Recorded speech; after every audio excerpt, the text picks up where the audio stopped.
thought card tricks were pretty cool, but I was never interested in learning how to do a card trick. It always seemed like it would take too much time with a small payoff. I'm going to tell you some of the things I learned, like the card manipulation techniques, location, and psychology. Let's start with the manipulations. Welcome to the Les Paris Podcast, episode 304. This episode is all about magic card tricks. Stay tuned at the end of the lesson, as we will have a list of all the major vocabulary that I used in this podcast.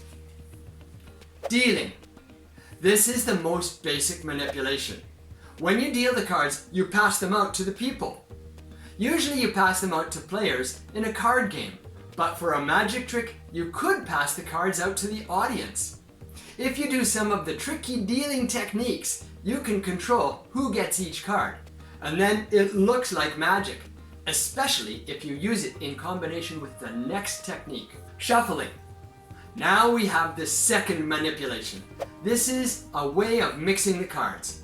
Of course, everyone thinks you are mixing all the cards fairly and randomly, but you might actually be mixing them in special ways, like mixing only part of the deck, or mixing them and then unmixing them when people aren't looking.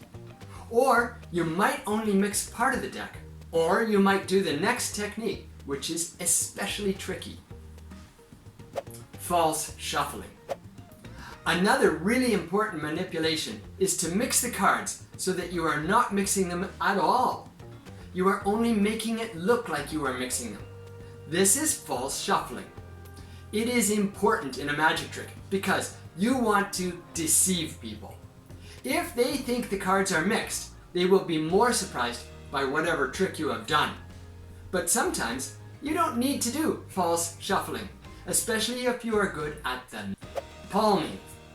Another fundamental manipulation is palming, where you hold a card close against the palm of your hand, so no one knows it is there.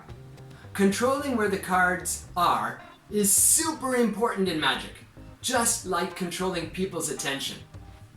And there are different ways to control people's attention, depending on the location of the magic, which is my next topic. Location. Card tricks are often done in a close-up magical performance. These are like a situation where people are within 3 meters of the magician. Then there's parlor performances with larger audiences and a bigger venue, but not as big as a stage. Then there's street magic, which is performed, as you may guess, in the street. Psychological techniques. Finally, and maybe the most important, are the psychological techniques, where you are controlling the attention of the audience. By controlling their attention, you make sure they don't see some things, and so it appears to be magic. The main trick magicians use is distraction, so people are looking at the wrong place and do not notice the magic. There's a ton more to learn, but already I'm hooked.